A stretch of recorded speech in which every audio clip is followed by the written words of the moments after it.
আমি আওয়ামী লীগ করি না, আমি বঙ্গবন্ধু করি। বঙ্গবন্ধু বিএনপির সম্পদ, জাতীয় পার্টি। বঙ্গবন্ধু দেশের সকল মানুষের সম্পদ। ৭১ সাল আমরা ভুলতে পারি না। ৭১ সালে আমাদের একটা স্বাধীন দেশের জন্ম হয়েছে।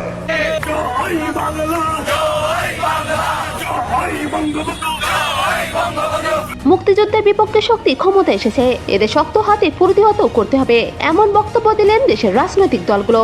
এবার বঙ্গবন্ধুকে অবমাননা ও মুক্তিযোদ্ধাকে হেনস্থার অভিযোগে ডক্টর ইউনূসের নামে রাষ্ট্রদ্রোহিতার মামলা। সুপ্রিয় দর্শক, বিস্তারিত জানতে আমাদের সাথে থাকুন। আওয়ামী লীগ ও বিএনপি পরস্পর বিরোধী দল হলেও সর্বদাই ৭১-এর ইতিহাসে বিশ্বাসী। তবে এবার সেই ৭১-কেই রিসেট বাটন পুশ করে মুছে ফেললেন ডক্টর ইউনূস, যার প্রতিবাদ জানিয়েছেন রাজনৈতিকবিদরা।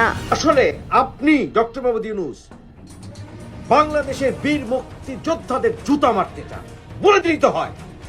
মুক্তিযুদ্ধকে অপমান করার, মুক্তিযোদ্ধাকে অপমান করার, মুক্তিযুদ্ধকে অবমূল্যায়ন করার যে প্রবণতা, যে মানসিকতা, এর দায় কিছুটা ডক্টর ইউনূসের আছে। আমি তো মনে করি ওই মুক্তিযুদ্ধকে মেরে ফেলাটাই উচিত ছিল, কারণ প্রধান উপদেষ্টা রিসেট বাটন চেপে দিচ্ছেন। রিসেট বাটন চেপে দিচ্ছেন মানে এভরিথিং ইজ গন, 71 গন, এটা তো মুক্তিযুদ্ধ থাকবে না। বর্তমান সরকারকে অনভিজ্ঞতা এবং ষড়যন্ত্রের মাসুল দিতে হবে, এটাই সত্য। সুপ্রিয় দর্শক, বর্তমান পরিস্থিতি নিয়ে আপনার একান্ত মতামত অবশ্যই জানান কমেন্টে।